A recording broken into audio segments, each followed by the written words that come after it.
কিছু পেয়ে যায় তখন কিন্তু সেটার আহ, যেই মর্মটা সেটা আমরা হারিয়ে ফেলি আস্তে আস্তে। কিন্তু আমার কাছে মনে হয়েছে when it comes to love or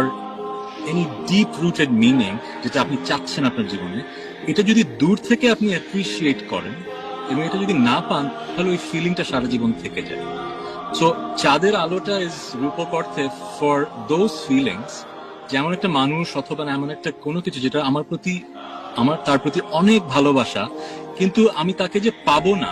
এই ফিলিংটা আমি হার্বার করি বলেই এই প্রেমটা সারা জীবন থেকে যায়। কিন্তু আমরা যদি আশেপাশে তাকিয়ে দেখি, আমাদের সবচাইতে পছন্দের প্রিয় জিনিসটাও যদি আমি পেয়ে যাই